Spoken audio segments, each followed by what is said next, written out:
Hai viewers, kembali lagi bersama kami ngobrol santai di Obrol Anak Sipil. Saya Samuel Peter dan saya Amel. Sekarang hari ini kita bakal mewawancarai ngobrol seorang yang menurut gua sendiri Amel ya. Gimana ya? Kayak gimana ya?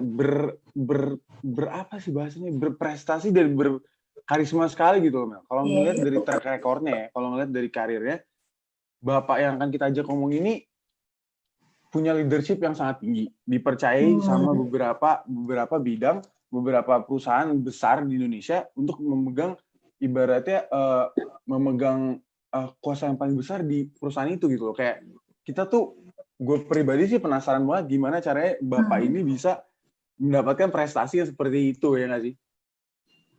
Kali boleh dijelasin dikit Mel, track record dan karir dari Bapak yang keren ini. Nah, jadi Bapak Frans Kesuma itu menjalani pendidikannya di Universitas Katolik Parahyangan, bidang teknik sipil tahun 81, lalu melanjuti pendidikannya di ITB tahun 88, lalu bekerja di PT Persada Nusantara dari tahun 2007, lanjut di United Tractors tahun 2016, dan sekarang di Astra tahun 2019. Gitu, Pet. Keren banget ya kalau menurut lu sendiri gimana pribadi? Keren gak sih? Keren banget. Sekarang dia kerja di 3 perusahaan. Kebayang gak sih kerja di 3 perusahaan gimana? Luar biasa ya. Boleh langsung kita sambut saja kepada Pak Frans Kesuma untuk menyalakan videonya.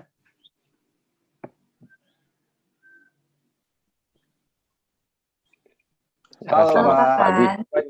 Ya. Selamat pagi, Samuel. Selamat pagi, Amel. Bagaimana nih Pak kabarnya di tengah pandemi? Kebetulan kita angkat merah juga Pak. Bagaimana kabar Bapak? Baik ya, sehat. Ya, puji Tuhan. Dan memang kalau ya itu yang utama lah. Kalau di bisnis kan pasti hampir semua mengalami gangguan, baik itu gangguan yang berat maupun gangguan yang sedang maupun gangguan yang cukup ringan, tapi hampir semua bisnis itu rasanya mengalami hal yang belum pernah terjadi sebelumnya ya, karena dampak pandemi yang agak susah untuk diprediksi karena kita perekonomian jadi bergantung kepada kesehatan gitu. Ini kayaknya baru pertama kali ya yang kita alami. Ya, begitu Samuel. Ya. Kalau sekarang kesibukannya apa Pak? Karena efek COVID ini. Ya memang secara operasional ya ada sedikit gangguan karena memang kita harus menjalankan protokol karena kita tahu di proyek-proyek tambang itu kan banyak sekali manpower yang memang harus pulang cuti ya setiap 2 bulan atau 3 bulan sekali cuti. Nah, karena ada transportasi yang dilakukan atau perjalanan dilakukan itu yang menyebabkan harus ikut protokol, harus ikut tes, PCR tes kalau di Balikpapan atau di Banjarmasin. Belum lagi travelingnya naik pesawat, mesti rapid test. Itu yang memang lebih merepotkan dibanding sebelumnya, karena memang kita butuh waktu yang panjang ya untuk cuti dan segala macam, terutama dalam perjalanan. Apalagi kalau itu ternyata ada tes yang positif, nah itu kan mesti karantina dan segala macam. Sehingga kebutuhan manpower-nya lebih banyak karena untuk buffer menjalankan protokol itu ya. Sementara di bisnisnya sendiri ya pasti dengan kondisi sekarang itu demand turun sangat signifikan karena kami bergerak banyakkan di portfolio yang berhubungan dengan batu bara yang notabene itu dibutuhkan untuk electricity dan itu secara global karena demand dari bisnis itu turun maka tentunya kebutuhan electricity terutama di negara-negara yang selama ini memproduksi barang misalnya Cina, India dan juga negara-negara yang lain itu mendapatkan dampak penurunan yang luar biasa sehingga otomatis dengan kondisi seperti itu harga turun drastis dan itu akan menimbulkan kesulitan tentunya di bisnis yang berhubungan ya, demand turun kemudian harga turun ya pastinya kita struggle untuk bisa mengatasi hal itu. Itu sih satu kuncinya ya memang harus ya cost reduction itu nggak bisa diapa-apakan jadi cost leadership itu yang diutamakan kondisi sekarang. Jadi ya Bisa dibayangkan dalam kondisi yang abnormal ini dengan harus mengikuti protokol COVID, tapi diharuskan untuk melakukan improvement ataupun, banyak sekali inisiatif yang bisa menurunkan biaya. Jadi itu memang ada double, challenge ya, kalau biasanya cuman untuk improvement, tapi kali ini harus menghadapi COVID-19 yang notabene harus mengikuti protokol. Itu yang kesulitan yang saat ini terjadi, gitu Amel. Jadi malah makin sibuk ya, Pak? Makin sibuk walaupun mungkin untuk di head office itu, baru 50%, artinya 50%-nya bekerja dari rumah, tapi kan kita juga tahu bekerja dari rumah kadang-kadang malah lebih sibuk karena kita nggak berasa meeting-meeting terus dari pagi sampai sore, tiba-tiba udah malam gitu kan. Karena memang di head office-nya adalah sifatnya lebih support karena projeknya semua kebanyakan di Kalimantan ataupun ada 1 di Sumatera, 2 Sumatera, 1 emas, 1 batu bara, gitu kira-kira, Amel. Oke. Pak, aku mau tanya dong, ini rada Ya. masuknya berarti waktu jurusan Bapak. Aku penasaran kalau Bapak apa kayak alasan Bapak ngambil S2 transportasi, apakah gara-gara emang suka di situ apa ada alasan lain, Pak? Sebetulnya alasannya, ini agak apa ya zaman dulu ya, waktu masuk sebenarnya agak, ya bukan mikirin seperti apa. Jadi ceritanya gampang saja. Waktu itu ngambil teknik sipil, ngambil skripsinya masalah geoteknik gitu kan. Nah setelah selesai lulus, selesai sidang mungkin 2 mingguan nggak ke kampus gitu, waktu kembali ke kampus biasa kita ngumpulnya di lab Mektan yang di bawah dulu, nggak tahu sekarang mungkin sudah berubah. Lab Mektan dulu, tiba-tiba tuh ternyata mereka semua teman-teman yang satu grup itu pada, ngelanjutkan di ITB yang bagian geoteknik juga, tapi ternyata sudah terlambat waktunya. Waduh, kok nggak kasih tahu, ya dulu kan mungkin nggak ada WhatsApp, nggak ada apa ya. Jadi ya karena nggak ketemu, nggak tahu, akhirnya terus cari-cari, udahlah kalau gitu, ya namanya waktu itu masih muda, ya udahlah, cobalah cari S2 gitu kan. Nah, cari-cari yang masih ada itu yang jurusan yang, Highway Engineering and System itu. Karena itu sebetulnya kerjasama antara, Bina Marga dengan Bank Dunia. Jadi mereka ada kolaborasi antara ITB dengan University College London. Jadi ada mix lah. Jadi itu tenaga pengajarnya juga sebagian dari, ya dari UK, sebagian dari ITB gitu, blend. Yang ada cuman itu, ya udah masuk. Nah itu karena dana dari Bank Dunia mulainya agak terlambat, mungkin Agustus. Memang selalu begitu, karena yang lain biasanya Juli sudah mulai. Ya udah itu aja yang ada itu jurusan, ya udah masuk gitu. Kita juga nggak tahu juga. Highway Engineering ya masuk aja gitu. Nah setelah masuk, lulus ya cari-cari kerjaan gitu, terus kebetulan ada di United Tractors, kita juga bingung. United Tractors kan itu jualan alat berat, tapi ternyata memang ada divisi yang khusus untuk pekerjaan earth moving gitu. Waktu itu ya belum semuanya tambang, ada tambang, construction, tapi harus pekerjaan tanah saja.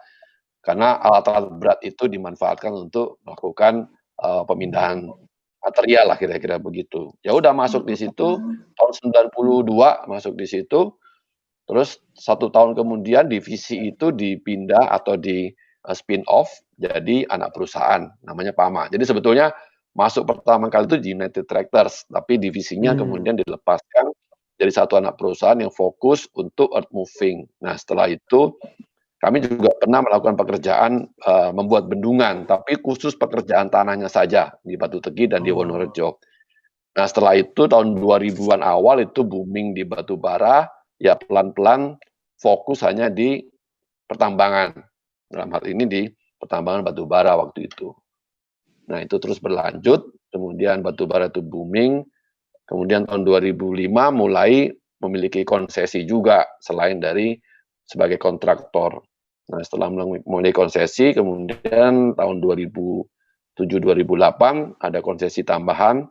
Nah kemudian tahun 2015-an itu kita mengambil, konsesi untuk metallurgical coal. Jadi ada 2 sebetulnya di batu bara, satu adalah thermal coal, itu yang biasanya dilakukan untuk men-support electricity atau power plant, sementara ada lagi metallurgical coal itu yang digunakan untuk membuat steel atau baja, ya. Itu ada sedikit perbedaan karakteristik di situ. Nah kemudian kita coba mengembangkan portfolio lain di tahun 2018 akhir, itu mengambil tambang emas di Martabe. Karena kan Intinya kita bekerja di pertambangan, ya berubah komoditas saja. Dari yang dulunya batu bara, thermal maupun metallurgical, sekarang masuk di tambang emas, kira-kira begitu. Nah, setelah itu 2000 jadi saya masuk di PAMA itu ya dari awal 93 karena pemindahan dari UT. Iya, iya. Nah, tahun 2007 itu saya ditunjuk sebagai direktur di PAMA, kemudian 2013 saya diminta untuk, menggantikan presiden direktur yang sebelumnya di PAMA. Nah, 2016 itu selain di PAMA, masuk di United Tractors. United Tractors itu adalah pemilik 100% dari saham PAMA. Jadi misalnya, kami itu satu grup.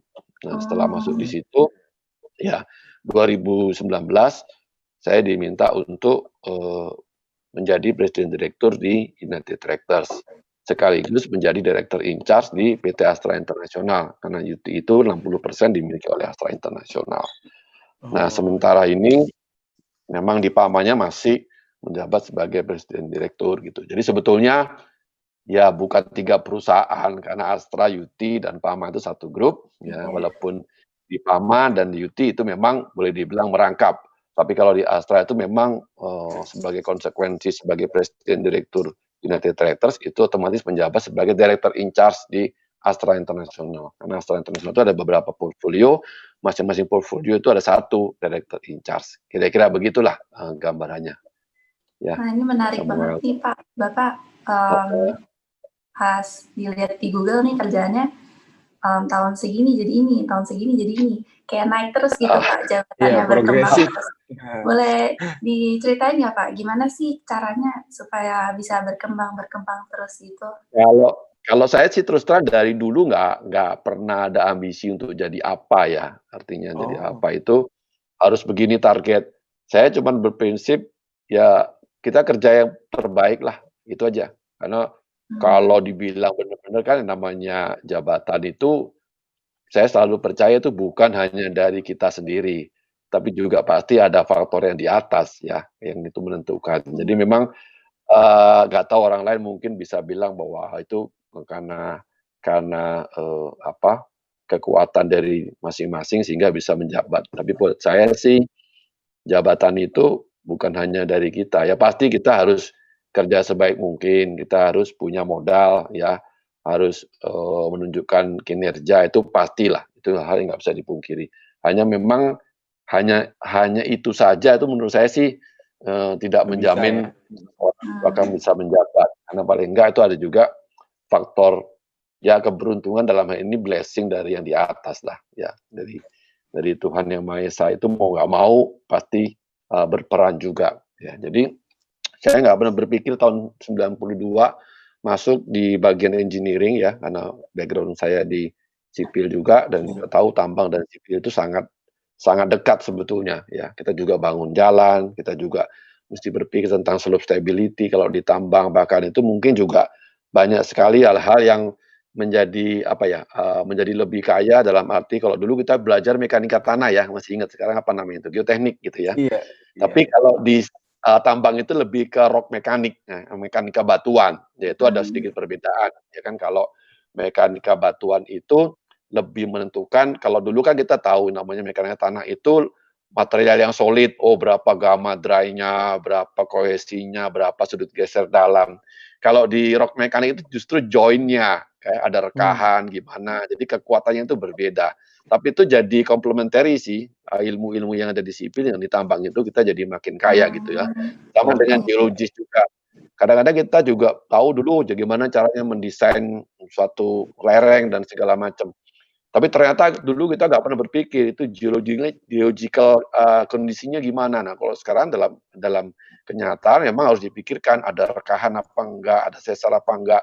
Dulu kita ada pelajaran geologi teknik itu, ilmu yang, ini paling nggak ada hubungannya sama sipil nih. Tapi ternyata, dalam prakteknya itu nggak bisa dipisahkan. Nah, itu yang yang kita lakukan, kemudian saya diminta untuk dari situ dipindah untuk belajar masalah, termasuk finansial. Saya pikir sama sipil kok belajar finance, tapi ya itu saya ikut aja gitu ya, disuruh belajar finance ya belajar, disuruh masuk ke tim ISO 9001 untuk membuat sertifikasi, ya saya jalankan. Setelah itu tahun 2000 dipindah ke operation, ya ikut aja gitu. Jadi yang ngalir aja, yang penting kita bekerja sebaik mungkin, kita optimalkan potensi yang ada di kita untuk berbuat yang terbaik sehingga performance-nya juga baik gitu. Poin saya sih itu aja, nggak pernah berpikir, "Wah, saya mesti jadi ini, jadi itu." Nah, kemudian 2007 dijadikan direktur di operation, ya udah ikutin aja. Jadi, kalau saya bilang sih, saya nggak pernah punya ambisi sampai, "Oh, ini harus begini, harus begitu." Ya kita, do my best ajalah seini mungkin gitu. Ya bersyukur bahwa di perusahaan seperti Astra itu, memang karena sistemnya yang sudah terbentuk ya, termasuk sistem untuk, apa, HR gitu ya, human resources atau sekarang namanya human capital gitu, karena terstruktur dan sistematis sehingga otomatis mana yang memang berprestasi itu kelihatan gitu.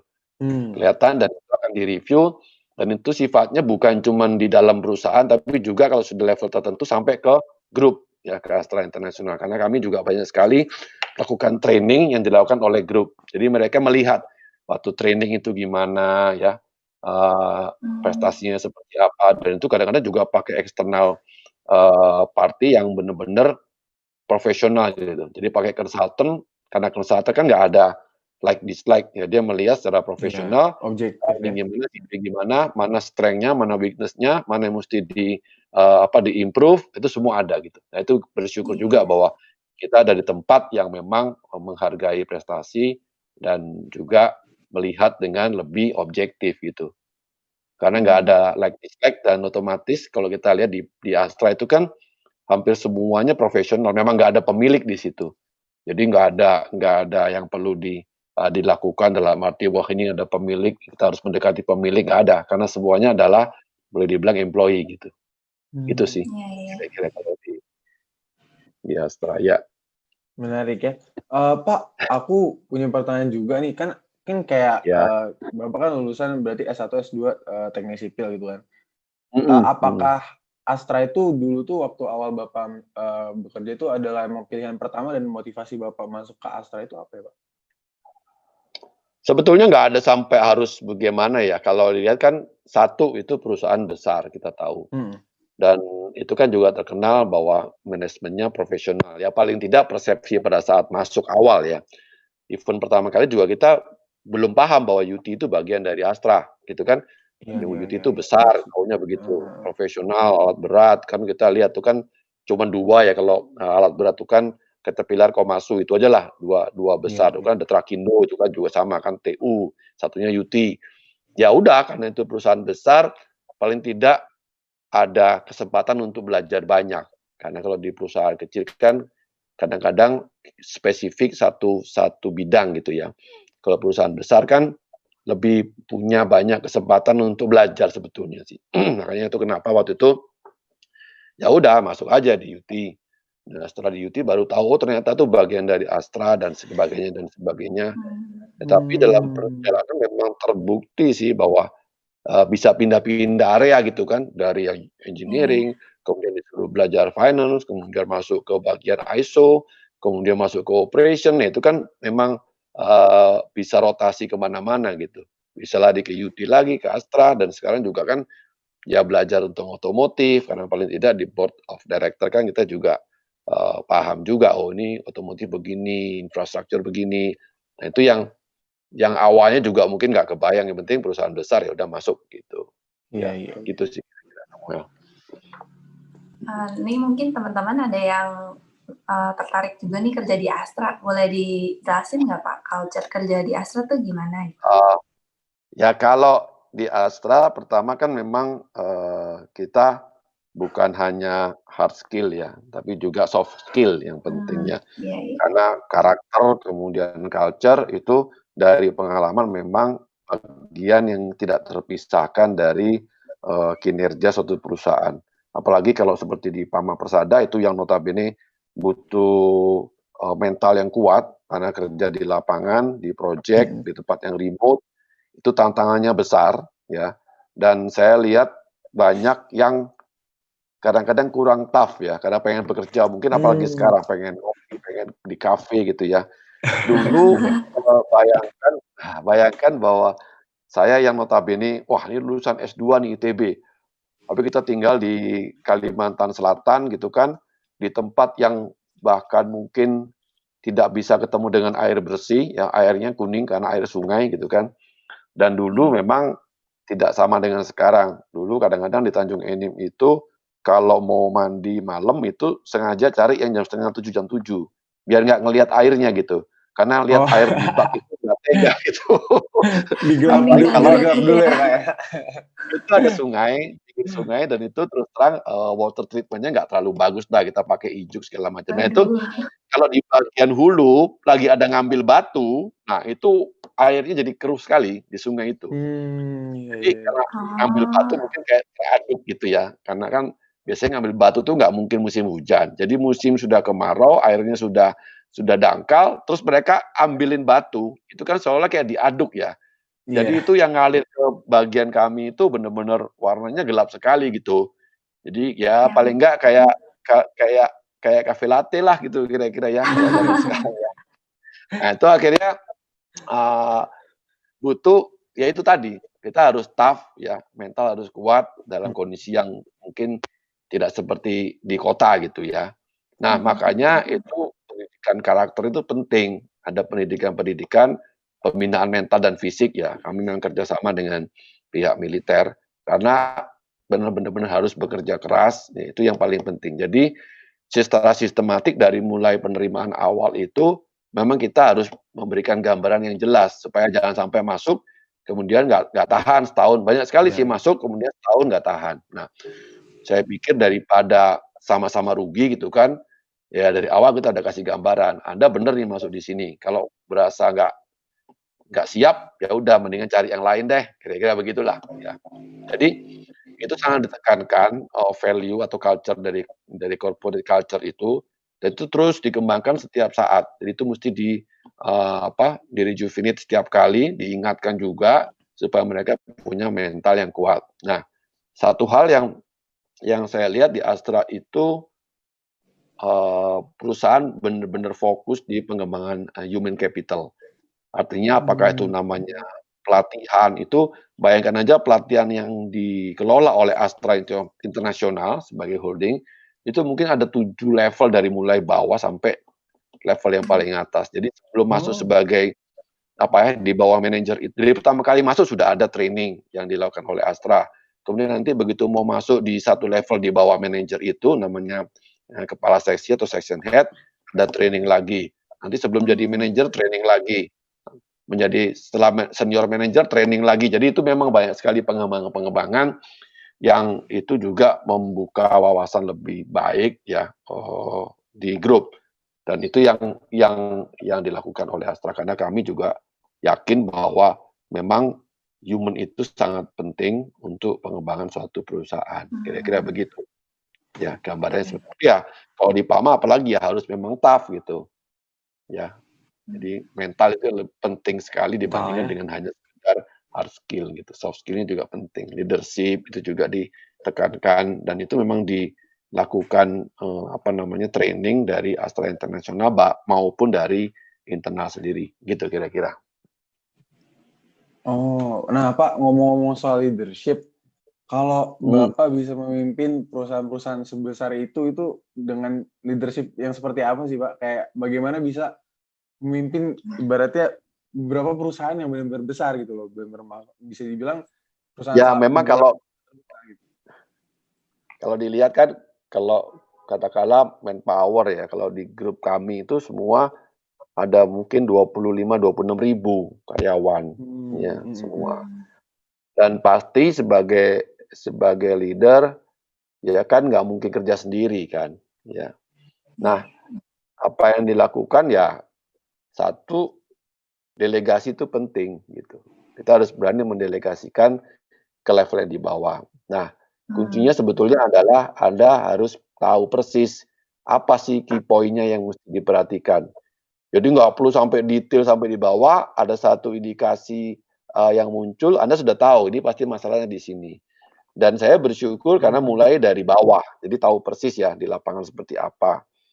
Sehingga itu memang penting, karena kalau betul-betul semua direview sampai detail, ya kita nggak ada waktu gitu kan, sama dengan seperti itu. Jadi kita ada key point yang mesti diperhatikan, oh kalau ini berarti indikasinya pasti something happen di sini gitu, kira-kira begitu. Nah, itu yang paling penting. Tapi saya ingatkan juga, leadership itu sesuatu yang unik gitu, tiap-tiap orang lain-lain. Jadi sebetulnya yang dibilang leader yang paling bagus itu ya yang leader yang betul-betul fit dengan kondisi yang ada, dengan environment yang ada, gitu. Karena nggak mungkin setiap leader itu dimasukkan dalam suatu environment yang berbeda, hasilnya sama semua, belum tentu juga. Ya.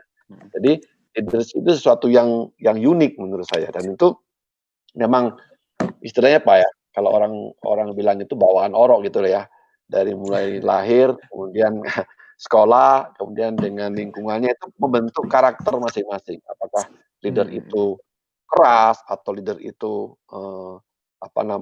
cukup soft gitu. Sebetulnya yang penting adalah balance ya. Balance artinya gini, Anda leadership dengan cara keras, kalau terus-terusan keras juga mungkin nggak akan berhasil. Jadi ada kombinasi, walaupun keras tapi ada satu sisi di mana dia cukup soft. Demikian juga dengan leader yang soft. Kalau terlalu soft terus, nggak pernah marah misalnya, ya itu juga tidak bagus. Tapi kalau selalu marah juga nggak bagus, jadi balance ya. Tapi itu karakter, artinya kita nggak ngomong bahwa oh ini sekian persen harus marah, nggak juga. Jadi ada range lah ya. Kalau sama sekali nggak pernah marah itu juga nggak bagus, tapi kalau keseringan juga nggak bagus. Jadi ya kita tahulah kapan kita mesti cukup keras gitu, kapan kita mendengarkan, itu yang paling penting. Jadi sebetulnya keras atau tidak itu yang paling penting adalah listening ya. Jadi paling tidak jangan mematikan atau menutup usulan dari bawah sebelum mereka selesai mengutarakan. Jadi itu akan beda persepsi. Kalau kita dengarkan terus sampai selesai, baru kita argue dan kita diskusi. Walaupun itu mungkin usulan yang ditolak, tapi mereka sudah merasa mengeluarkan apa yang mereka pikirkan. Dan dari situ mereka tahu argumennya, mereka juga bisa belajar. Next time mereka akan datang dengan ide lebih baik. Paling nggak mereka berpikir ulang, waduh dulu saya pakai ini, saya nggak consider ini, jadi saya ditolak. Oh saya nggak mau gagal lagi, saya mesti persiapkan lebih baik lagi. Itu. Tapi kalau dari awal baru 1 kalimat, 2 kalimat langsung dipotong, "Enggak, saya nggak mau." Mereka nggak tahu di mana kelemahannya. Sehingga next time mereka juga jadi nggak berani lagi mengutarakan pendapat.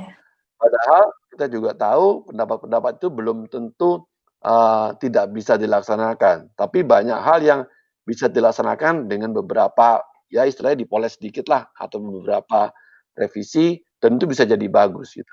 Jadi buat saya leader itu sesuatu yang unik. Ya, nggak ada satu resep yang khusus, tapi intinya satu listening, 2 delegasi, apalagi dengan perusahaan yang besar, itu kalau nggak ada delegasi kita juga akan sulit. Dan satu lagi juga tentu ya walk the talk ya, leader itu harus menjadi role model, karena mau nggak mau yang di bawah pasti akan lihat yang di atas gitu. Jadi kita nggak bisa, misalnya paling gampang, Anda bilang, "Pokoknya saya minta semuanya nggak boleh terlambat datang." Tapi kalau sebagai leader itu Anda juga terlambat datang, ya itu akan sulit terlaksana. Tapi tanpa disuruh pun dari pengalaman saya, kalau saya datang biasanya memang, ketemunya sama office boy sih, karena belum ada yang datang gitu kan. Oh, Tapi pagi ya. ya apapun juga, semua juga paham bahwa, kalau telat itu jadi nggak enak sendiri gitu. Nah itu akan lebih mengena daripada Anda instruksi. Kalau nanti, terlambat harus push up misalnya, itu mereka akan terpaksa. Tapi kalau dikasih contoh, datang jam 7 pagi, walaupun mulai 7:30, 7:15, 7:15, 7:20, sebelum 7:30, mereka juga tahu bahwa ini leader-nya, tidak pernah terlambat. Sehingga mereka untuk terlambat pun jadi nggak enak hati gitu, kira-kira Ya gitu. segan ya. Itu sih kira-kira ya.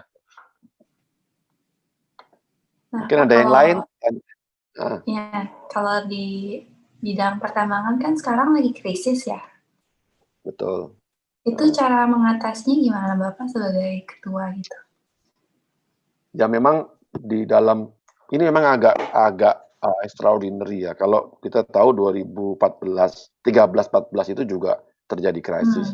Hanya waktu itu krisisnya bisa diantisipasi karena kita lihat sebelum-sebelumnya itu begitu tinggi spike-nya harga batu bara dan kami sudah persiapkan karena biasanya kalau setelah kalau komoditas itu setelah ada spike yang sangat tinggi, melonjak tinggi ya, itu biasanya akan terjadi penurunan yang drastis juga ya. Sama dengan kalau kita lihat di saham ya, begitu udah ada spike yang tinggi sekali biasanya kan ada crash gitu kira-kira begitulah. Jadi waktu itu sempat diantisipasi sehingga ada persiapan ya, bahwa kita mesti cost reduction, mentalnya diperkuat lagi. Nah, kali ini memang agak sulit karena tiba-tiba ya, begitu akhir tahun, kemudian Februari itu masih belum kelihatan di tempat lain selain di Wuhan, tiba-tiba Maret, April, langsung tiba-tiba meluncur turun. Ya, dalam industri yang sifatnya komoditas ya mau nggak mau ya cost leadership tadi.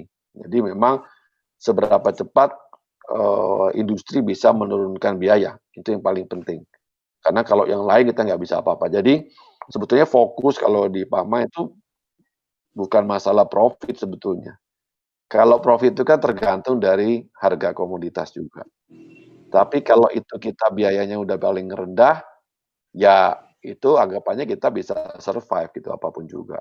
Karena industrinya masih ada gitu ya. Kecuali kalau kita bilang cost-nya rendah tapi industrinya nggak ada yang pakai gitu ya.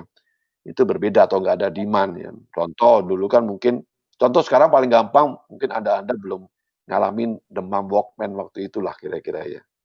Kalau sekarang ada produsen Walkman yang paling murah pun nggak bakal laku. Karena nggak ada yang mau pakai gitu. Ya, itu nggak akan bisa survive. Tapi kalau industri itu masih eksis, dalam hal ini misalnya batu bara atau emas atau apapun juga, yang masih ada pemakai atau ada demand, walaupun dia turun, pasti yang survive adalah yang cost-nya paling murah, kira-kira gitulah. Jadi tujuannya bagaimana kita menggerakkan organisasi. Dan yang penting sebetulnya organisasi besar itu butuh waktu kan untuk bisa didapatkan mindset sampai di level paling bawah karena mereka lah ujung tombak sebetulnya. Jadi challenge-nya adalah bagaimana memastikan bahwa sampai di level paling bawah itu message-nya nyampe bahwa memang kita kondisinya krisis dan itu dengan apa ya, dengan diingatkan, kemudian diberikan contoh ya.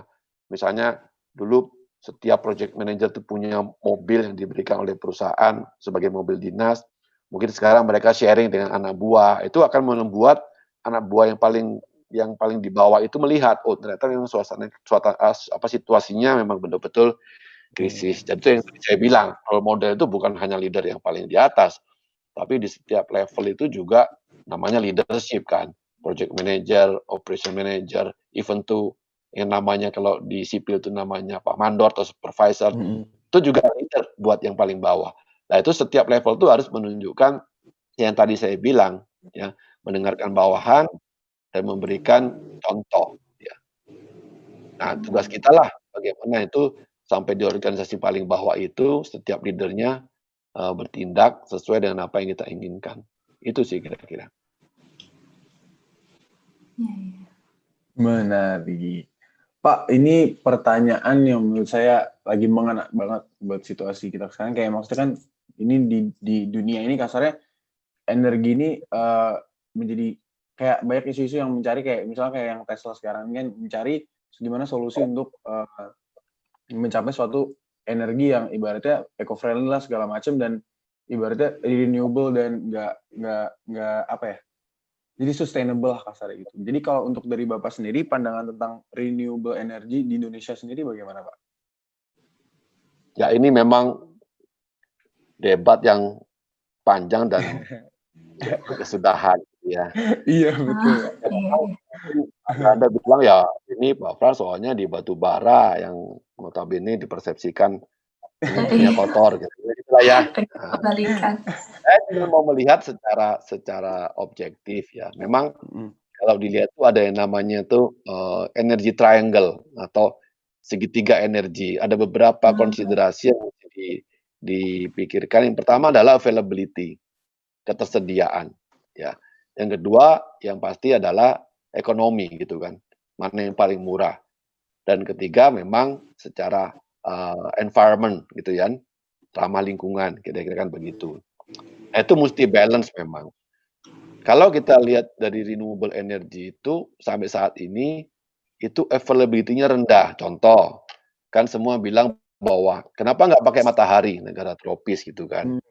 Coba kita pikirkan, negara tropis matahari di Indonesia itu efektif jam 9 sampai jam 3 atau jam 4. Jadi satu hari itu efektifnya karena itu butuh intensitas dari, sinar matahari. Jam 7 pagi itu ada matahari sinarnya, tapi belum cukup untuk Nggak efektif energi gitu. atau masih kecil lah, efisiensinya.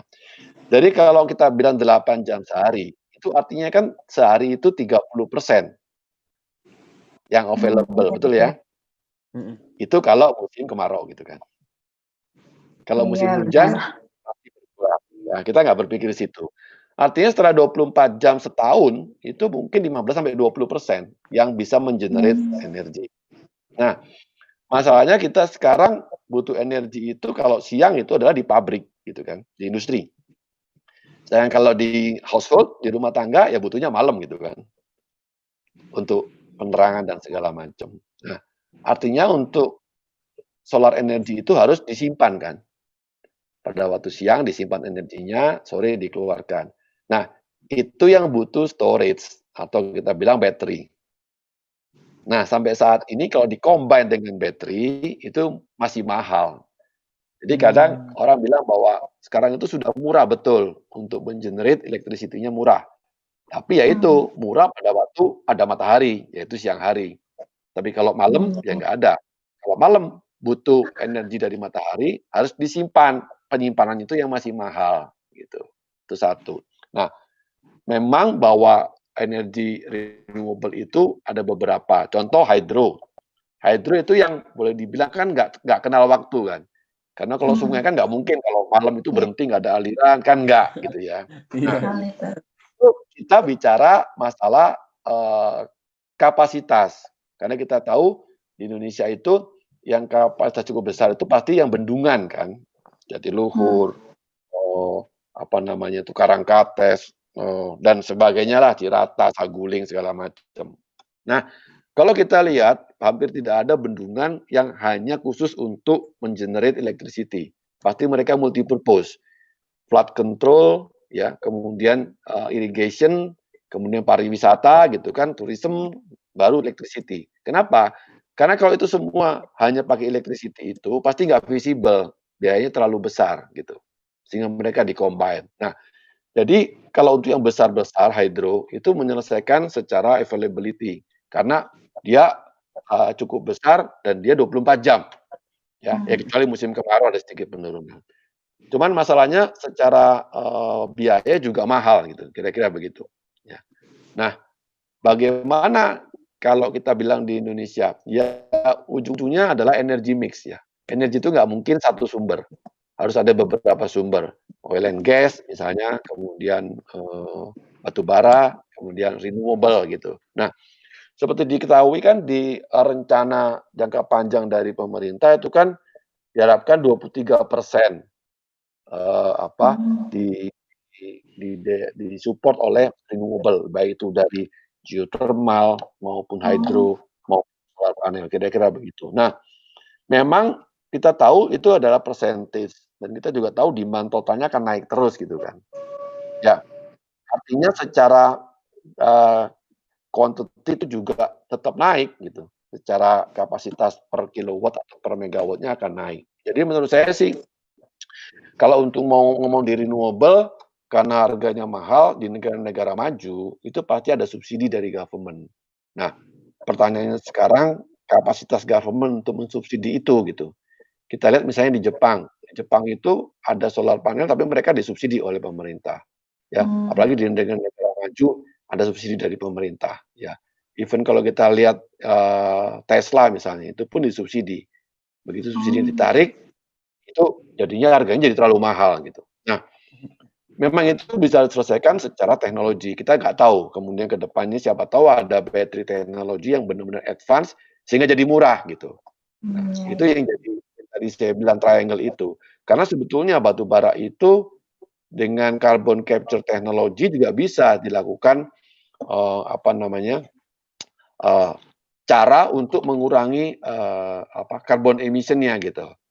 Nah, tinggal sekarang bergantung apakah dana atau sumber dana itu diarahkan kemana untuk research-nya, karena semua itu butuh research. Mmm, Apakah research untuk menurunkan biaya baterai untuk yang renewable atau research untuk menurunkan carbon emission di batu bara. Nah, itu yang kita mesti lihat, paling enggak itu akan jalan paralel. Nah, kita coba lihat itu aja, berapa persen yang dicanangkan untuk energy mix, yang sementara saat itu 23%, walaupun sekarang itu masih kecil. Nah, itu yang coba digalakkan. Pada ujungnya terjadi kompromi pada waktu siang, itu akan menggunakan teknologi solar panel misalnya, tapi pada waktu malam kita akan rubah menjadi yang memang betul-betul secara availability bisa mudah dilakukan, yaitu dengan batu bara ataupun dengan minyak. Itu yang menurut saya yang paling logis kalau kita mau merubah semua pakai renewable, menurut saya sih hampir mustahil ya, apalagi di negara berkembang.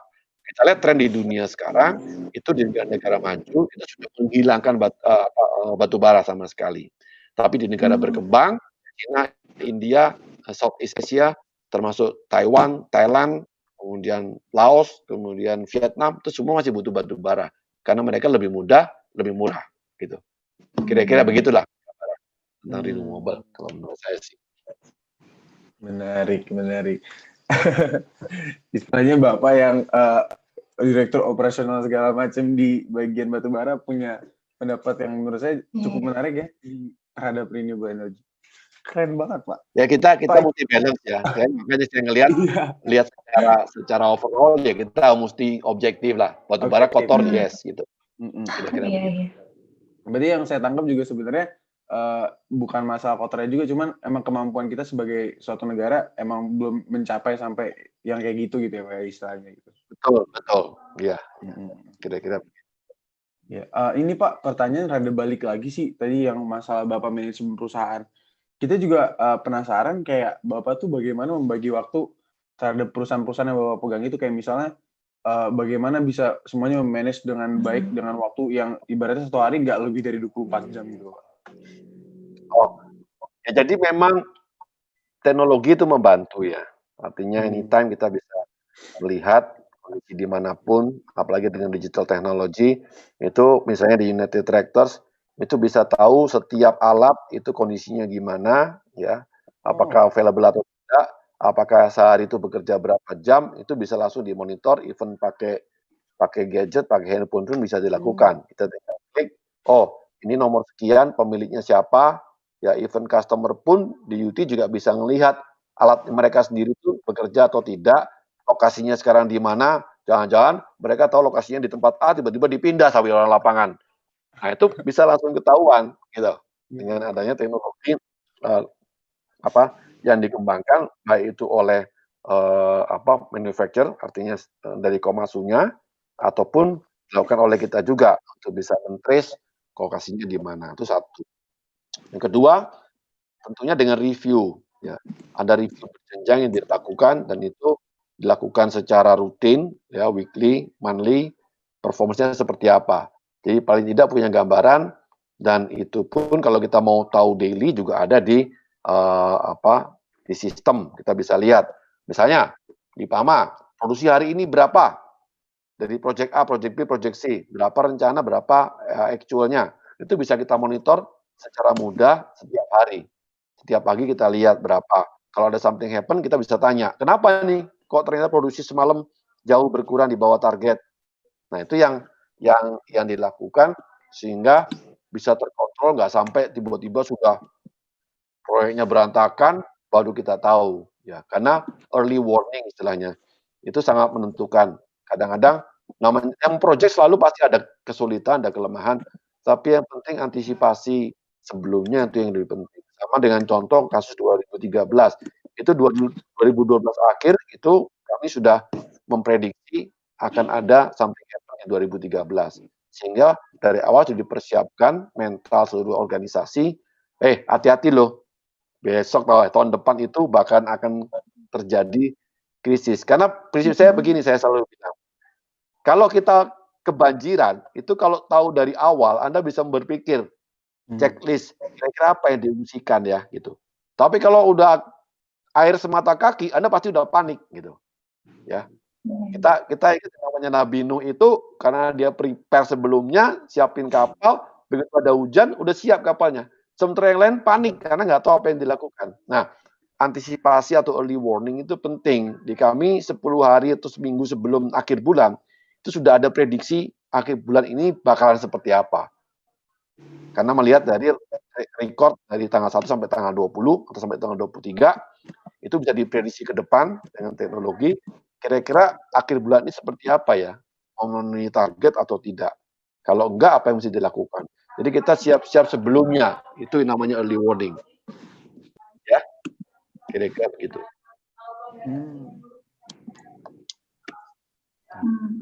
Nah, Bapak kan berarti kerja di bidang yang gak sipil-sipil banget sama bidang yang sipil nih, Pak. Ya. Ya kan? Pertambangan sama transportasi. Boleh diceritain nggak Pak suka duka dari keduanya itu gimana? Supaya kita ada bayangan Ya, gitu mau ke yang mana. Sebetulnya menurut saya sih, teknik sipil itu sesuatu yang general ya. Jadi kalau tapi sama lah zaman waktu saya kuliah juga berasanya saya sipil, Anda bukan sipil gitu kan. Kenapa saya dari sipil kemudian waktu itu terus terang, di antara teman-teman 80 pertengahan 80-an tuh hampir semua masuknya ke bank, ya. Dan itu terus terang menjamur apa yang namanya MBA gitu kan, semuanya masuk ke MBA. Sementara saya waktu itu berpikir, "Ah, MBA itu jauh dari ilmu saya," makanya saya masuknya sipil juga gitu kan. Ya tapi setelah bekerja memang itu nggak bisa dipisahkan. Kenapa kok tiba-tiba saya belajar finance gitu kan, sesuatu yang mungkin di luar gambaran saya waktu itu, anak sipil S2-nya transportasi kok belajar finance gitu.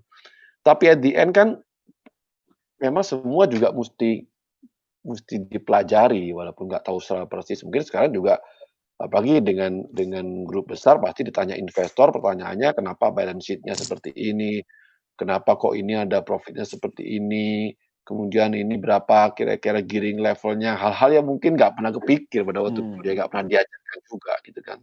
Nah, jadi sebetulnya masuk di sipil itu buat saya sih di tambang itu masih sangat dekat lah ilmunya sebetulnya. Daripada yang di sipil masuk langsung di industri keuangan atau di bank kira-kira begitu. Tapi at the end itu kan logical thinking yang diperlukan. Jadi Anda dari background apapun yang dilatih itu adalah logika berpikir. Dengan gampang Anda akan bisa tahu. Karena yang diperlukan bukan benar-benar sampai secara teknis betul-betul, kecuali kalau Anda teknik sipil terus masuk jadi accounting, ya itu memang sangat-sangat spesifik bidangnya, banyak sekali, istilahnya tuh aturan-aturan yang baku gitu, ya itu memang agak sulit dan juga ngapain juga ya belajar accounting lagi. Tapi belajar secara garis besar untuk kepentingan yang lebih besar lagi gitu. Itu sih buat saya harusnya nggak akan ada kesulitan apa-apa gitu. Yang penting Anda stick bahwa logika berpikir itu yang mesti dikembangkan sebetulnya, industri apapun. Jadi saya ngelihat nggak ada kesulitan dalam arti yang, waduh kayaknya belajar dari nol, nggak. Karena sebetulnya secara nggak sadar, kita diasah logika kita pada waktu di teknik sipil, pada waktu kuliah, walaupun mungkin karena mungkin terbatasan waktu, sifatnya sepotong-sepotong dalam arti kita belajar mekanika teknik, belajar mekanika tanah, belajar mengukur tanah. Tapi nanti kalau sudah mulai kerja, Anda kan bisa combine all together itu menjadi satu rangkaian yang komprehensif. Jadi semuanya mengandung unsur-unsur yang ada. Oh ternyata ini dulu diajarkan di mana ya? Mungkin sekarang Anda menghadapi kenyataan, disuruh menghitung, Anda juga bingung, ini dulu diajarkan pada waktu mata kuliah apa? Kita juga nggak ngerti. Karena sudah combine semua gitu kan. Oh pokoknya saya ingat begini, begitu, Pak. Itu kan combine semua yang tadi itu satu-satu. Jadi buat saya sih di dunia kerja yang penting justru yang satu logika berpikir, kedua leadership, hubungan dengan peers ya, dengan anak buah, dengan atasan. Jadi lebih ke human relationship-nya juga mesti di-manage supaya semuanya jadi bagus. Karena kalau enggak, ya Anda jadi konsultan gitu khusus. Ada sih pekerjaan-pekerjaan yang sifatnya benar-benar spesifik. Jadi konsultan, ya udah, Anda cuma ketemu dengan komputer yang kalau Anda ada, tools-nya dipencet A, keluarnya A, kalau enggak berarti komputernya rusak, gitu aja kan kira-kira ya. Tapi hubungan dengan human bisa beda gitu. Anda maunya A, seolah-olah Anda bilang A, tapi ternyata hasilnya bukan A gitu. Nah itu dibutuhkan, seni gimana caranya mendeliver message, tergantung orang yang diajak bicara, karakternya gimana, ya mau nggak mau Anda belajar masalah karakter dari, masing-masing anak buah ataupun atasan ataupun rekan sekerja, gitu sih kira-kira dia. Menarik banget. Pak, ini pertanyaan ada pertanyaan terakhir karena nggak kerasa waktu kita udah mau di penghujung. Ini pertanyaan yang rada fun dan nostalgic sih, Pak. Bapak ada kenangan-kenangan yang nggak terlupakan nggak dari sipil Unpar waktu S1? Kenangan terindah, Pak. Kenangan terindah deh, Pak. Ya dulu kan waktu masih bebas ya, jadi kadang-kadang itu kalau nggak tahu sekarang masih ada nggak. Dulu biasa kalau ada, masa bimbingan ya atau mapram di kelas itu, biasanya, kami diundang oleh senat untuk mewakili angkatan di hari terakhir biasanya, hari terakhir, terus kita ada, camping ke mana gitulah. Nah itu cukup seru sih. Jadi waktu itu mungkin juga nggak mikir apa-apa ya. Ya pergi sore, jalan ke mana, terus besok siangnya balik lagi. Ya itu yang secara rutin dilakukan dan itu buat saya sih cukup cukup menarik dan sangat fun ya. Nah kita bisa apa ya, lepas dari tugas-tugas gitu kan. Dari tugas Iya, iya. Penat ya. lepas ya. Kalau kita bisa hura-hura dengan teman-teman seangkatan juga dengan angkatan lain kan, itu kan gabung semuanya. Oh. Itu menurut saya sih cukup menarik, nggak tahu sekarang seperti apa.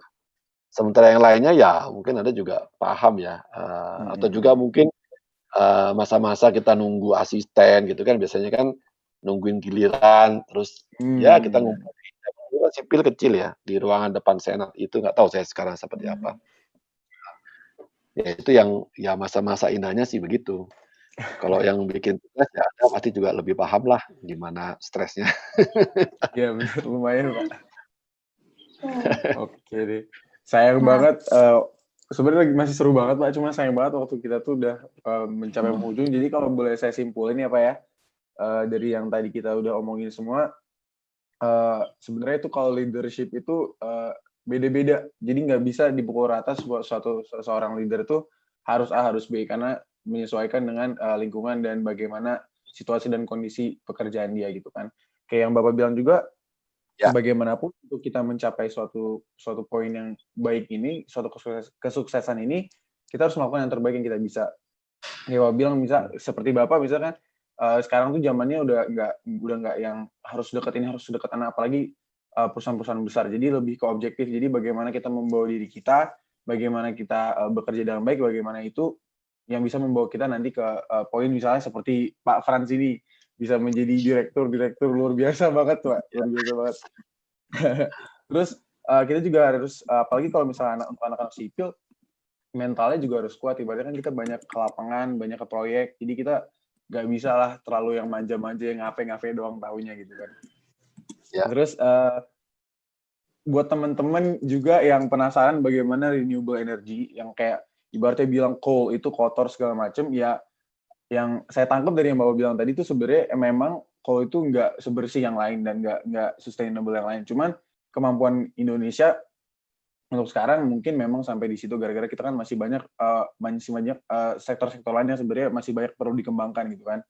Jadi ibaratnya semoga di suatu poin hari nanti ya kalau bisa anak-anak kita yang generasi kita lah yang membawa Indonesia ya kan, Indonesia ke bagaimana penggunaan renewable dan sustainable energy yang lebih lagi gitu. Terus ya yang terakhir untuk menjadi pemimpin sama yang kayak Bapak bilang tadi ya melakukan yang terbaik yang kita bisa tuh di bidang kita. Paling kalau itu yang dari saya simpulkan. Apakah Bapak ada pesan-pesan buat viewers kita di sini, Pak? Ya intinya kan sekarang, dunia berkembang pesat ya. Ya kita tahu bahwa terutama perkembangan teknologi digital, itu yang mungkin harus jadi tumpuan kita, bagaimana memanfaatkan digital teknologi untuk, kemajuan seluruh industri. Karena itu available sekali sekarang teknologi itu, kalau Anda nggak memanfaatkan apa yang ada, ya itu Anda akan ketinggalan, gitu. Itu yang, ini terakhir ya, dan memang ya intinya bagaimana kita melakukan yang terbaik ya untuk bisa kita semua jadi lebih sukses lah ya dalam pekerjaan. Cuma satu yang saya bilang, sukses bukan hanya berarti harus jadi direktur, harus jadi apa ya. Apalagi sekarang dengan kondisi saat ini itu entrepreneurship juga berkembang cukup pesat tanpa modal yang berlebihan gitu ya. Anda bisa mengeksplor apa yang Anda miliki untuk bisa di-deliver ke industri. Kira-kira begitulah ya pesan saya. Luar biasa. Ya. Oke lah, kalau begitu Oke. Karena waktu sudah habis, Pak, jadi kita mohon pamit undur diri. Ya. Saya dan Maria. Ya. Kita mengucapkan terima kasih sebanyak-banyak, Pak. Ini ilmu tidak terbeli, ibaratnya kita dapat ilmu yang luar biasa dari pemimpin yang luar biasa. Semoga bisa berguna buat kita semua dan semua viewers yang nonton. Amin. Kita mengucapkan terima kasih banyak dan mohon maaf Pak bila ada kesalahan kata atau kesalahan pengucapan yang tidak pas di hati Bapak. Oke.